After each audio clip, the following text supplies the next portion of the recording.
welcome to the Morning Nerdy News. Today's top story, the Nvidia announcements for their new graphics cards. Pay attention to the Nvidia site, or they will be available later today on Twitch at noon Eastern Time. I will be streaming this myself. Continuing into the gaming news, Call of Duty Black Ops Cold War PS4 beta releases date leaked. They have a video that played over on IGN where it's got the trailer video, and at the end of the video it lists some dates for the release. So it talks about how early access PS4 players starting on October 8th, but it also mentions starting September 13th for early access beta. So if you have a beta access, I don't know if that's coming just from pre-ordering the game or where that's available. That starts on September 13th. However, it is not known if that is the start of the 5-day early access for PlayStation members, or if that is just going to be the date for everyone, and PlayStation could have that 5 days earlier than the 13th. IGN today released a masterpiece review for Crusader Kings 3. Now, this wasn't something that I was going to pay a whole lot of attention to. It is something that I find interesting because, we don't get a whole lot of masterpieces. It is RPG, so it's something that I had looked at and was considering playing, but I wasn't putting a whole lot of stock in this. But with a masterpiece rating, I needed to look into this a little bit further. Now, there are only two sites that I found that had reviews up on this, at least so far today. And under Masterpiece IGN, they say Crusader King 3 takes the throne as the new king of historical strategy by expanding on the deepening and best parts of what made its predecessor memorable and unique. So, in the verdict, they do talk about how they have played this game before and loved it. Not this particular one, but the prior one. So it made me a little weary. It made me wonder, are they actually just nostalgic for this and they're letting their feelings kind of cloud overall what the actual game is? And the only other place that I could find a review at this time was over on Gamespot. And Gamespot only gave it an 8. They didn't think that it was nearly as good as what they listed it as. But the difference here is they just found that when the story engine isn't firing up, your actions can feel rote and uninspired. The absence of win conditions means aimlessness can take hold without strong self-motivation.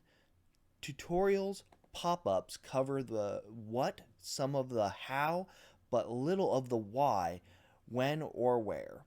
Overall, they thought it was a good experience. They talk about in their review having just weird, absurd things where all of a sudden you're standing naked in front of a bunch of people, or the most profound experience that she talked about how they had a child, her character and his wife had a child, and then it turned out to be twins, and it was a very exciting moment.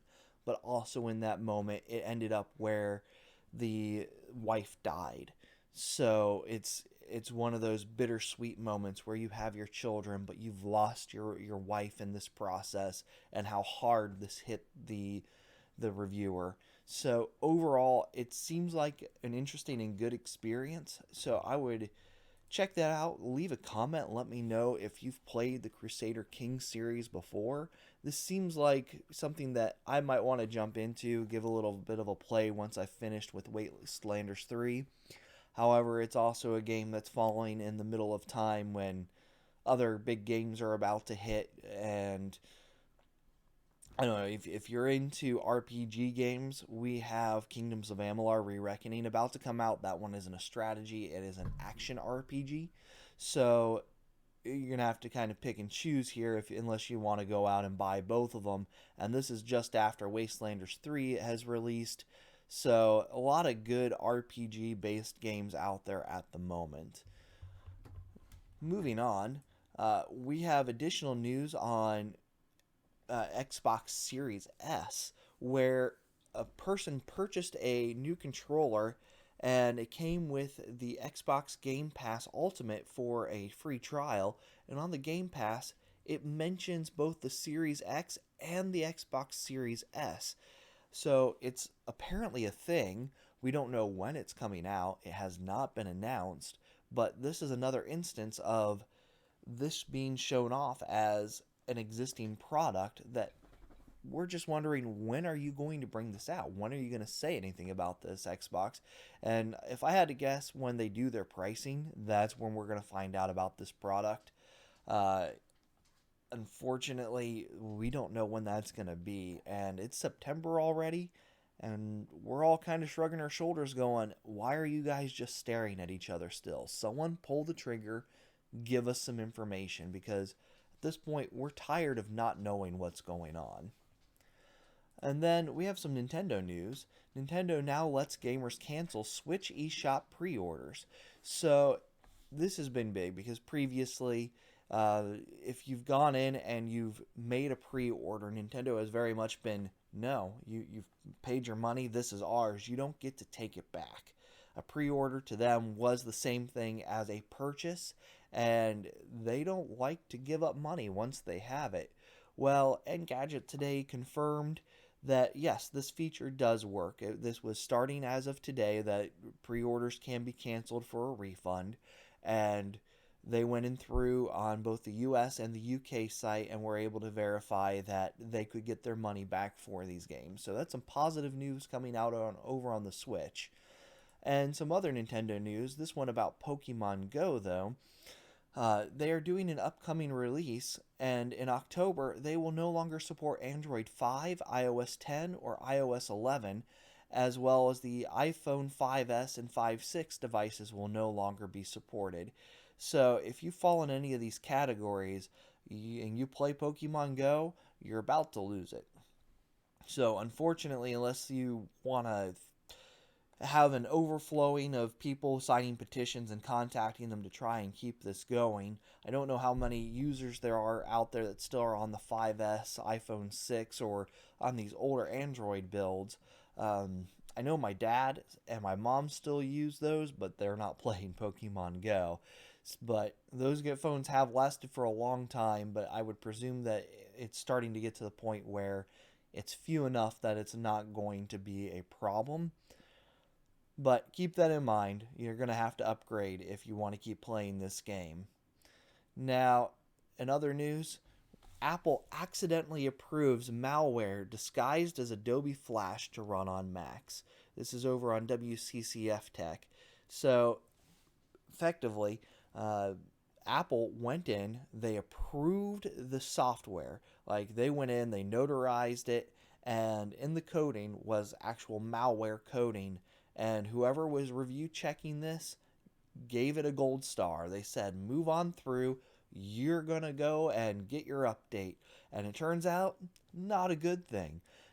So, overall, Apple has now retracted this. They've gone through. They removed the malware software processing that would allow this. So, it should stop. I does not mention in the story whether or not this prevents it from working on devices that have already downloaded it. So keep an eye out. Make sure that your computer is taking care of these. Maybe contact Apple if you feel that you need your computer checked over this issue. And given that it was their fault, they will either provide you with the correct information to let you know, no, this is no longer going to work, or hopefully their experts would be willing to go in and check and make sure that there's no problems, because this is all on their end. When you run an ecosystem so tight that everything has to pass through you for approval, you better well get it right, and if you get it wrong, you better be fixing it for free. So once again, just a reminder, I will be streaming after the countdown's done, the Nvidia show that comes up at noon Eastern. So make sure to come back, check me out for that. In the meantime, remember to hit follow if you haven't already on YouTube. Hit the subscribe button, and you can follow me over on Twitter as The Gray Falcon. I will talk to you later. Have a good one.